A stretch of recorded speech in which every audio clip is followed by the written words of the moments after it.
Alors, ce que je vous propose, on va mettre des chaises, parce que j'avais demandé qu'ils mettent des chaises, parce que on va mettre une table ronde et on va échanger, parce que le but, c'est rester pratique. Donc là, j'ai un petit peu mis les points importants et je serai très heureux et ravi de recueillir vos réflexions. Oui. Bonjour, tout à fait d'accord avec vous. Jérôme Liotier, je suis médecin anesthésiste et du sommeil. Tout à fait d'accord avec vous. Alors on est peut-être de la même génération, à un quart d'heure de cours sur le sommeil pendant 10 ans de médecine, à finalement, maintenant il y a quand même un item sommeil qui est fait soit par les pneumologues pour les externes, qui dure 2 heures. Et effectivement, ils connaissent le mot Epworth, que même nous, on ne connaissait pas, parce que nous, on a eu un quart d'heure sur 10 ans. Donc effectivement, quand on voit qu'on dort un tiers de sa vie et que le sommeil, c'est super important, je ne comprends pas qu'ils n'ont pas encore pris la mesure de faire des cours de façon plus importante, en fait. Donc vous avez complètement raison. Et donc on y travaille. Attendez. On en revient un peu à s'il y en a qui étaient au pré-congrès hier, sur le manger-bouger. Il faudrait qu'ils réintègrent manger, bouger, dormir, quoi. Et c'est vrai qu'à la fac, ce serait quand même un formidable moyen de développer la médecine du sommeil, et même en termes de médecins généralistes, ne serait-ce que la prévention, quoi.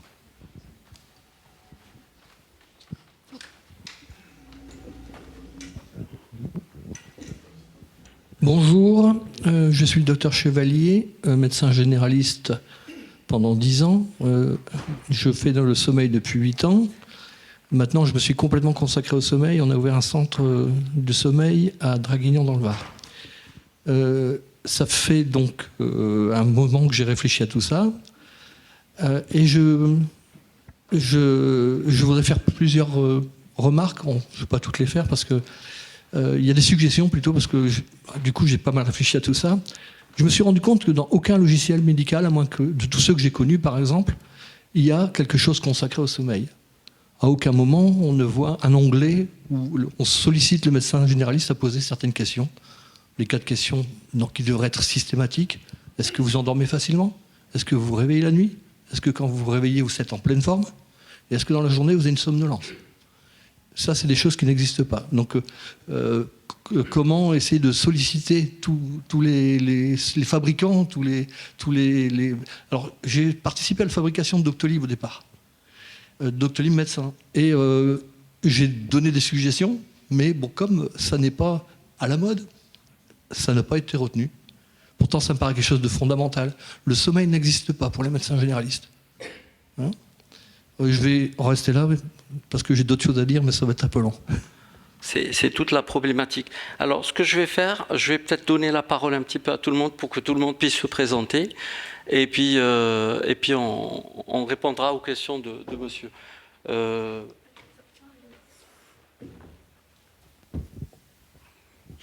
Donc, bonjour. Merci de cette invitation un peu dans les couloirs, hein, donc c'est ça, hein, rapide. Donc moi, je suis Bruno Stag, je suis président du syndicat d'appareils respiratoires, c'est-à-dire des pneumologues libéraux. Je suis également président de l'URPS des Hauts-de-France et je suis dans un syndicat national et secrétaire de notre CNP. Et donc tout ce qui est parcours de soins, CPTS, ESS, tout ça, je connais bien. Et je pense qu'il y a beaucoup de choses à parler. Oui, bonjour, merci. Je suis Christophe Rasso, je suis pneumologue à Toulouse. J'ai été longtemps à la clinique Pasteur, et là je suis à la clinique Saint-Exupéry.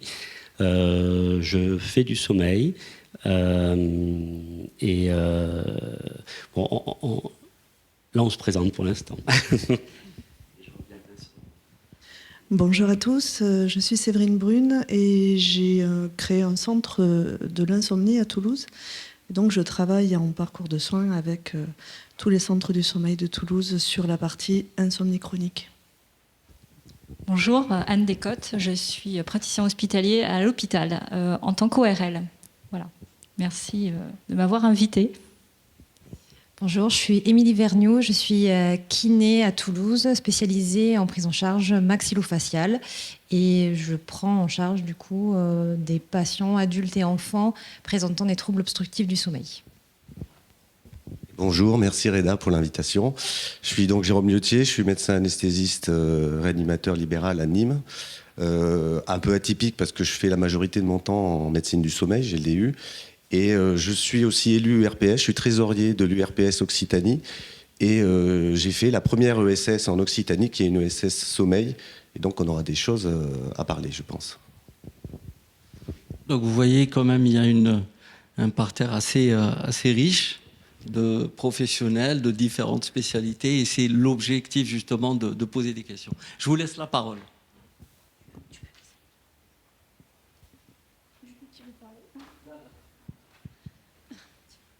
Si tu as une chaise, je veux bien rejoindre. Madia Elafi, pneumo-allergologue et présidente d'IDEAS, Interdisciplinarité enfants-adolescents et sommeil, qui est une association transdisciplinaire qu'on a créée au JPRS 2017, auquel les généralistes sont conviés. On en a plusieurs parmi nos adhérents. Et hier, dans la prévention, tout le monde était convié, tous les professionnels de santé. On est bien d'accord qu'on doit tous travailler ensemble, prendre chacun sa part, et que vous êtes en première ligne pour voir vos patients que vous voyez au quotidien, les familles entières, dans lesquelles il y a effectivement beaucoup à faire. Ah, super. Bon, je vous rejoins.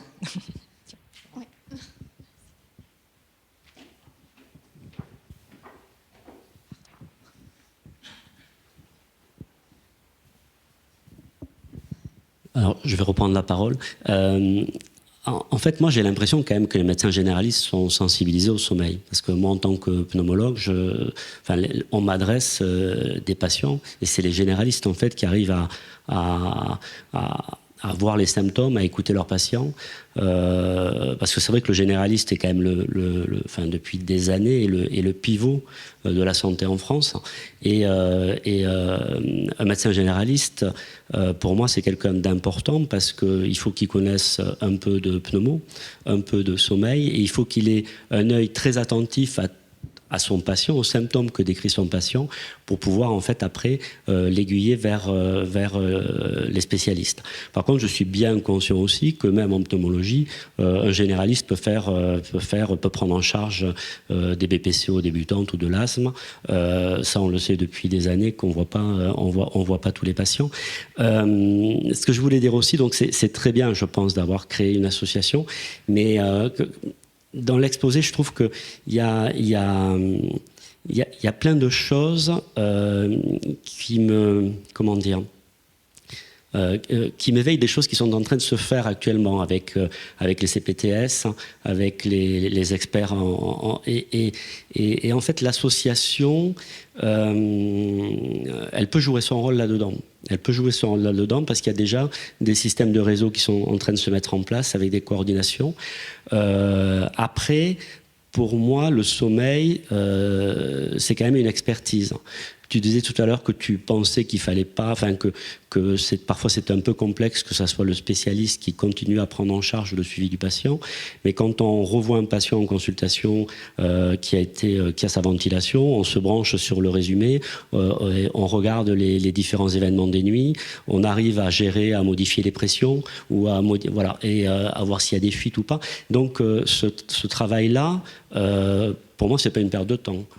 Ça fait partie de ma prise en charge du patient dans sa pathologie. Voilà. Après, c'est sûr que moi, je renvoie beaucoup, quand je vois un patient pour le sommeil, je renvoie vers le généraliste en lui demandant, après, éventuellement, de l'aiguiller vers d'autres spécialistes, que ce soit les ORL, pour vérifier qu'il n'y ait pas de problème, parce que c'est vrai que le sommeil, pour moi, c'est quelque chose de multidisciplinaire. Et si on ne voit que le sommeil par sa spécialité, on ne voit pas le sommeil dans la globalité. Et c'est pas bien. Donc c'est pour ça que pour moi, c'est une véritable spécialité. Et le DU, tu dis que c'est compliqué, mais c'est quelque chose qui est important. Je pense que comme toute spécialité, il faut qu'on arrive à avoir une formation. Alors je ne sais pas si vous voulez faire une formation dans le cadre de votre association qui soit une formation hors universitaire, mais je pense qu'il faudra, comme vous le disiez, se rapprocher quand même de ce qui nous forme en médecine et de l'université. Vous ne pourrez pas faire quelque chose à part. Voilà. Moi, c'est les remarques un petit peu que j'ai eues. Et après, tu disais, c'est pas non plus que de faire, parce que moi, des fois, ça m'arrive de recevoir des patients qui ont eu un enregistrement. Et on leur a dit, voilà, il faut que vous alliez voir un pneumologue parce qu'il va vous mettre une machine pour vous ventiler. Ben, moi, je ne peux pas faire ça. C'est-à-dire, je ne peux pas recevoir quelqu'un avec un enregistrement. Je ne sais pas comment il a été fait, dans quelles conditions. Est-ce qu'il a été relu? Est-ce qu'il n'a pas été relu? Mais moi, je vais m'engager après à mettre en place une ventilation chez quelqu'un qui ne va peut-être pas forcément la supporter. Et je ne saurais pas s'il ne la supporte pas parce qu'il n'en a pas besoin. Parce que souvent, quand on ne la supporte pas, ça n'a pas besoin. Ou, voilà. Donc, c'est toutes les réflexions qu'il faut que j'ai par rapport à la présentation. Voilà. Je vais compléter. Donc, c'est bien, très bien de faire une association sur le sommeil, qui n'est pas que le syndrome d'apnée du sommeil, si j'ai bien compris. C'est le sommeil en général. Et je pense que tous les professionnels de santé doivent s'occuper du sommeil. Après, le problème, c'est je suis somnologue. Alors, maintenant, je vais devenir journologue. Donc, oui, je vais m'occuper des pathologies du jour. C'est compliqué, mais bon, voilà, c'est quelque chose qu'il faut se préoccuper parce que le sommeil est extrêmement important, y compris en cancérologie. On s'aperçoit que si on dort bien, on fait moins de cancer. Donc, c'est extrêmement important. Après, c'est le problème donc, je dirais, du parcours de soins et de la prise en soin des patients. Et c'est ça, donc, notre rôle médecin et autres professionnels de santé de se préoccuper et qui est très territorial. Alors après, on aura beau dire on n'est pas assez de médecins, on n'est pas assez de professionnels de santé. Certes, c'est vrai qu'on n'est pas assez, on est à 6 mois de rendez-vous, c'est pas bien, etc. Mais c'est à nous de nous préoccuper. Je pense que dans le Sud, vous avez créé donc une ESS. À nous de nous préoccuper de cela. Il y a, pour le premier recours, des organisations de soins qui se font. MSP, ESP, CPTS. Maintenant, en spécialité, il y a les ESS. Donc les ESS vont être une source de partenariat avec le premier recours. On peut très bien, nous, spécialistes, faire partie des CPTS, mais je pense que d'être dans une ESS et répondre à un parcours de soins, répondre à des formations, à faire de la téléexpertise, ce serait intelligent. On parlait effectivement du fait que vous faites une polygraphie, puis vous nous l'envoyez pour l'appareillage. C'est difficile, parce que quand on n'a pas fait l'examen, c'est compliqué d'appareiller un patient qu'on ne connaît pas, etc. Voilà. Ça, c'est dû au CEPS qui a fait, donc il fallait être formé pour faire, etc. Si vous êtes médecin généraliste, pas formé, vous ne pouvez pas appareiller. Mais on peut développer des partenariats de territoire. C'est-à-dire que la polygraphie est faite à un endroit, il y a un partenariat qui est fait avec le médecin de premier recours qui est dans le territoire, le médecin de l'ESS, et je dirais pour être franc, il y a un partage des frais. Donc à un moment donné, et là, s'il y a un partenariat avec un truc, on peut travailler ensemble et répondre à la question et répondre. Si vous êtes formé dans le sommeil, et en particulier syndrome d'apnée du sommeil, faites-le, quoi. C'est clair, si vous avez la formation, vous appareillez vos patients, vous avez un bon suivi, vous avez des plateformes qui vous permettent le suivi, il faut être formé, c'est clair. Il faut quand même créer un partenariat avec les autres professionnels de santé, quels qu'ils soient. On ne voit pas un syndrome d'apnée du sommeil sans voir l'ORL. On ne voit pas un syndrome d'apnée du sommeil sans voir le kiné. Donc il y a quand même toute chose. Mais sachez que dans les territoires, c'est en train de se développer, qu'on s'en préoccupe et c'est à nous de nous préoccuper. La seule chose qu'il faut, c'est que ce soit toujours le médecin qui soit le chef de file de ce parcours de soins. Je dis pas prise en charge parce qu'on ne prend pas en charge un patient, on prend en soin un patient. Et donc, voilà. Le sommeil de l'enfant, c'est encore autre chose, c'est bien plus complexe parce qu'on était content à l'époque, donc de ce qui s'est passé. Mais bon, donc je pense qu'il y a un partenariat qui peut se faire. Il faut s'occuper du sommeil. Et une grosse partie du sommeil, c'est aussi l'insomnie. Alors là, quel vide il y a dans l'insomnie. Et effectivement, là, vous avez votre place, votre première place à être dedans. Donc sachez quand même qu'on s'organise très très fort pour le faire. Et les JPRS qui ont été créés par la pneumologie, elle est ouverte. Si vous êtes là, il y a bien une raison. La seule chose qu'on ne veut pas, c'est du démarchage, du faire n'importe quoi. C'est-à-dire, donc, allez, je vais être franc, il vous amène le polygraphe, vous ne l'interprétez pas, vous faites une polygraphie. C'est nullissime, nullissime, et ça va à l'encontre de notre profession. Et donc, ne faites pas ça. Soit vous le faites, vous vous formez, soit vous ne le faites pas et vous déléguez. Mais ne faites pas ça, je vous promets. À la caisse, ils le savent. Donc voilà, on est en train de développer, donc à 14h, il y a une autre truc sur les données de santé, la caisse va présenter donc la DAP dématérialisée, donc enfin on va avoir une DAP dématérialisée pour le premier truc qui va être automatique. Donc on a travaillé avec la caisse, mais s'ils le font, c'est pas pour rien. 20% d'augmentation de polysonographie en médecine générale. Posez-vous des questions. Polysono.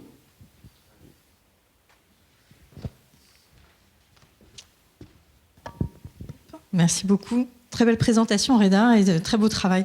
On est convaincu, hein, le médecin généraliste, c'est le médecin traitant de proximité qui connaît bien ses patients, qui suit toute la famille, qui suit les enfants tout petits, les grands-parents, les parents. Moi, j'ai beaucoup de généralistes qui m'envoient des patients. La formation, elle est essentielle. 50% de la population française se plaint de troubles du sommeil. Donc, de toute façon, on est tous dans le bain jusque-là. Donc, il faut qu'effectivement tout le monde sache de quoi il parle, savoir poser les bonnes questions. Ça passe par l'université pour ceux qui sont en train de se former en ce moment. Mais ça passe par toutes les formations continues qu'on met tous en place. Donc toi, je vois que tu as des projets en cours. On a les ateliers d'Arcachon qui sont validants depuis de très nombreuses années. Tout le monde ne peut pas passer un DU. On peut passer un DU si on a envie de faire des choses très très expertes. On peut avoir envie de passer un DPC. Ce qui est important, je pense, c'est, comme dit à juste titre Bruno et Christophe, c'est le partenariat. Et une des choses, moi, qui m'attriste, je l'avais eu encore en consultation il y a quelques jours, je vois beaucoup d'enfants, vous le savez, et donc j'ai les parents, et qu'au bout d'un moment, les parents, je leur dis, et vous ? Parce que bon, je m'occupe des enfants, mais vous, ça se voit, quoi. Et la maman dit, ah oui, non, mais c'est bon, moi j'ai été enregistrée par mon généraliste. En fait, ma généraliste, dans son groupe, il y a un de ces généralistes qui est formé et qui fait des polygraphies. Donc bon, c'est quelque chose que je sais. Et ça, c'est un des problématiques et des dérives de ce passage de relais. Mais bon, on l'a dans toutes les spécialités, hein. C'est pas propre à la médecine générale, je pense que c'est pour l'ensemble des praticiens qui font du sommeil. La plainte de cette jeune femme, comme souvent chez les femmes, c'est la fatigue. La polygraphie est négative, elle n'a pas eu le résultat. Le médecin qui lui a fait passer la polygraphie ne l'a pas reçu pour lui débriefer les résultats. Nous, on débriefe, hein, moi les patients, je les reçois, je leur montre les tracés. Et surtout, il n'a pas passé la main. Or, le partenariat, c'est ça. Effectivement, on a 6 mois de délai. Effectivement, pneumo, ORL, cardio, tout ce que vous voulez, tous les SP, on ne pourra jamais explorer tous les problèmes de sommeil et s'occuper de tous les SAOS de France et de Navarre. Ce n'est pas du tout le propos. C'est d'effectivement, comme vous faites quand vous avez un asthme instable, comme vous faites quand il y a une BPCO pour laquelle vous voulez un avis, c'est de dire, cette jeune femme, elle est fatiguée. Je l'examine pour savoir si j'ai des éléments. Donc j'ai appris dans mes formations comment l'interroger, comment l'examiner, parce que de toute façon ça se voit qu'elle a si elle C3, tout ce que vous voulez. Ses enfants sont suivis pour de l'apnée du sommeil. Ma polygraphie est négative.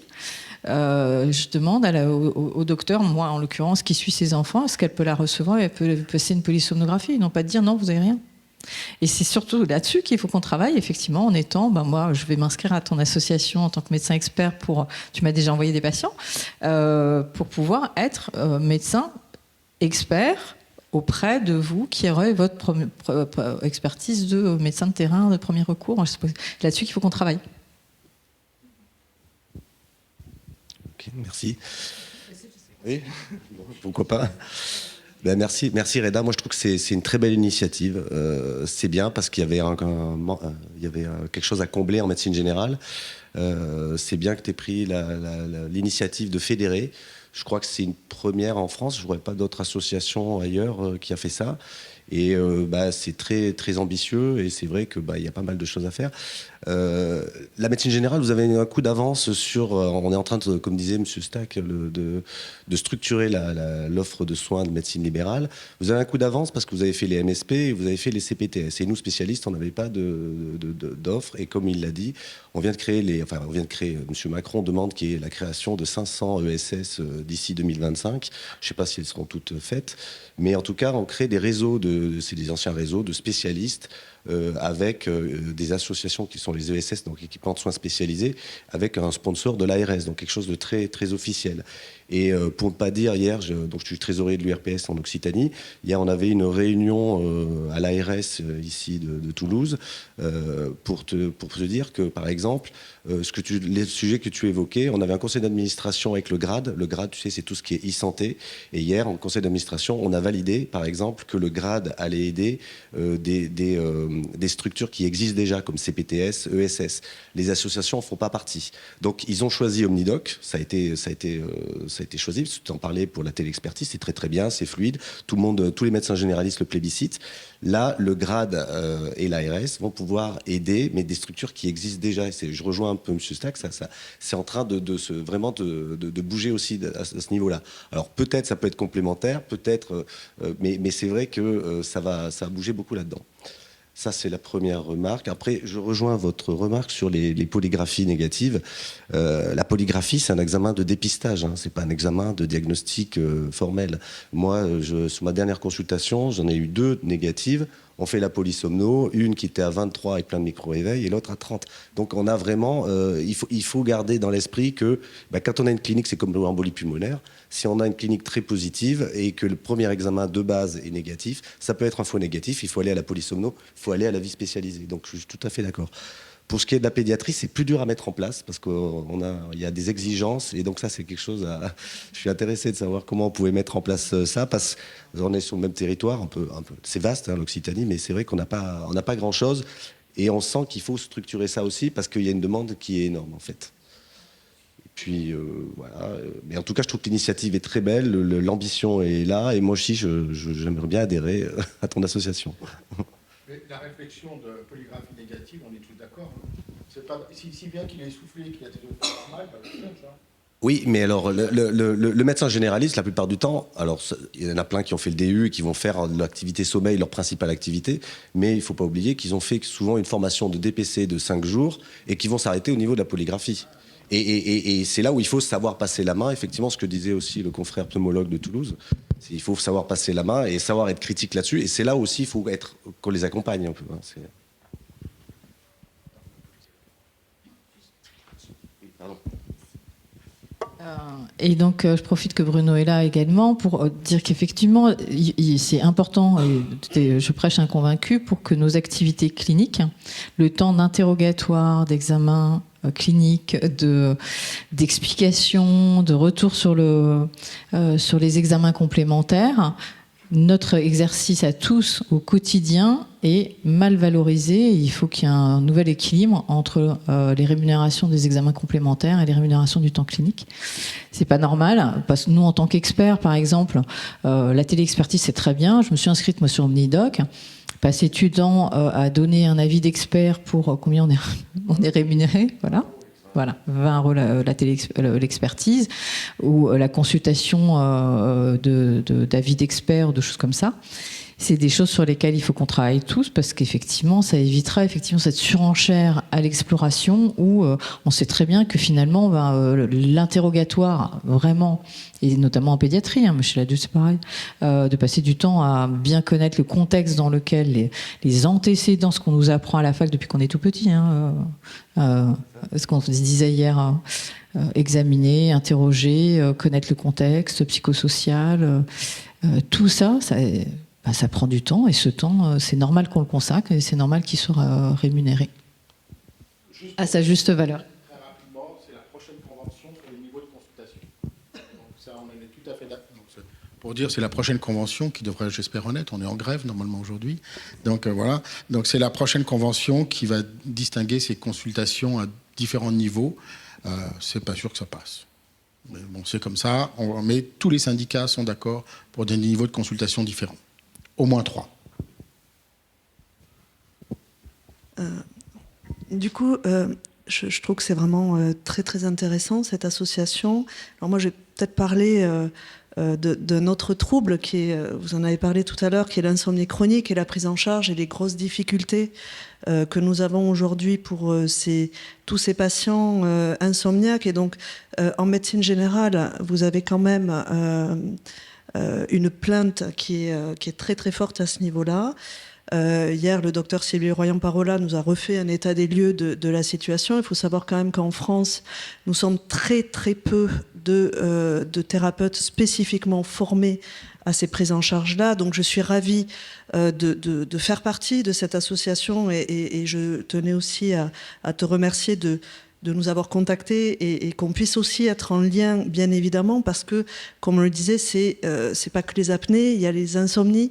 Et donc, pour le coup, cette prise en charge-là, elle nécessite aujourd'hui un soutien également très important. Il faut savoir que ces prises en charge ne sont pas remboursées. Quand elles sont prises en charge en TCC de l'insomnie, on fait payer nos patients. Donc c'est compliqué pour les patients, c'est compliqué pour les orientations, c'est compliqué pour les personnes qui sont formées à ces prises en charge parce que il faut des formations également spécifiques, là aussi, c'est un DU spécifique en prise en charge de l'insomnie. Donc là, c'est pareil. Il y a beaucoup de monde qui font des prises en charge, mais il y a quand même des thérapies qui sont largement validées, mais on est tellement peu à faire ces prises en charge que c'est compliqué. Donc, vraiment, je pense qu'on a tout un enjeu ensemble aussi pour ces prises en charge-là. Aujourd'hui, j'ai 80% des orientations qui viennent des médecins spécialistes du sommeil qui connaissent, du coup, peut-être davantage aussi ces prises en charge. Et je pense qu'on a tout intérêt à former aussi les médecins généralistes, ne serait-ce qu'à cette première consultation, hein, vous le disiez tout à l'heure, la consultation sommeil, le patient qui se plaint de l'insomnie, qu'est-ce qu'on doit lui poser comme question? On a des évaluations, des agendas du sommeil qu'il faut savoir présenter aux patients. On peut faire déjà beaucoup de choses en première intention là-dessus, sans avoir une prise en charge spécifique, mais je crois que voilà. Aujourd'hui, on a des personnes qui se forment. On a, je trouve, un beau collectif à Toulouse aussi sur tout ça. Et je crois qu'on peut ensemble faire des choses aussi sur cette partie-là. Voilà, merci beaucoup. Est-ce que vous avez des infirmières azalées qui participent à l'association et aux formations? Parce que moi, j'en vois sur le territoire, il y a de plus en plus de cabinets de groupe qui ont des infirmières azalées. J'ai moi ici mon assistante médicale qui est à temps partagé. Elle est assistante médicale à mon cabinet de pneumo-allergo et elle est à 60% dans un cabinet en tant qu'infirmière azalée, parce que nous n'avons pas droit au dispositif d'azalée. Et effectivement, ce sont les assistants médicaux, les infirmières azalées, des ressources qui sont très intéressantes parce que là, les patients qui ne peuvent pas payer, qui n'ont pas les ressources pour aller en ville payer de la TCC, peuvent déjà bénéficier d'un premier niveau de diagnostic et de soutien et de TCC. Pour le coup, les infirmières azalées doivent être aussi formées sur cette... Ce premier abord, parce qu'en fait, je crois qu'il y a plusieurs niveaux qu'il ne faut pas confondre aussi dans la prise en charge et dans le parcours de soins au niveau de l'insomnie. Il va y avoir la prévention, il va y avoir une première...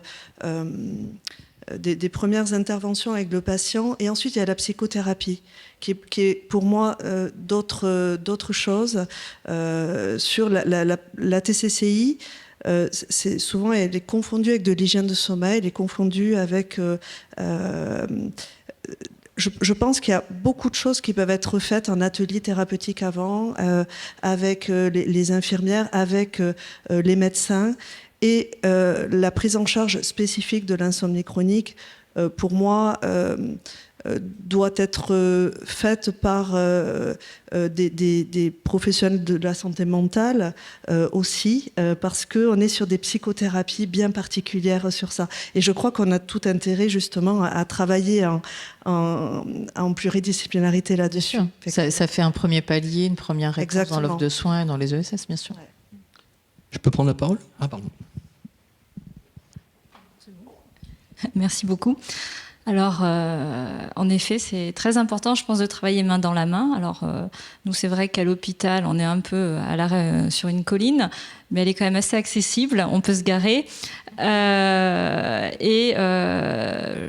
Je remercie Madame Brune parce qu'elle me prend en charge pas mal de nos patients, et c'est bien cette interconnectivité entre tous, entre le médecin généraliste, entre les pneumologues, les ORL. Nous, c'est vrai qu'on a quand même une bonne prise une assez grosse patientèle de patients qui, par le biais du ronflement, on vient nous voir par le biais du ronflement. Donc, on s'est formé sur le sommeil. Beaucoup d'ORL font des examens, des polygraphiques ventilatoires et prennent en charge des patients. Mais je pense qu'on manque peut-être d'interaction avec la médecine générale. Je pense que oui. On n'a peut-être pas l'habitude de travailler ensemble, malheureusement, et c'est dommage. Et je pense qu'il faut tout à fait développer ça, parce que on pourrait être amené à voir plus rapidement des patients à votre demande, participer aux formations, parce qu'on a, c'est vrai, on va dire avec nos nasofibroscopes, on voit l'intérieur du patient. Et ça permet des fois d'avoir un œil expert là-dessus. Donc je pense qu'il ne faut pas hésiter à nous contacter et à ce qu'on soit ensemble, quoi.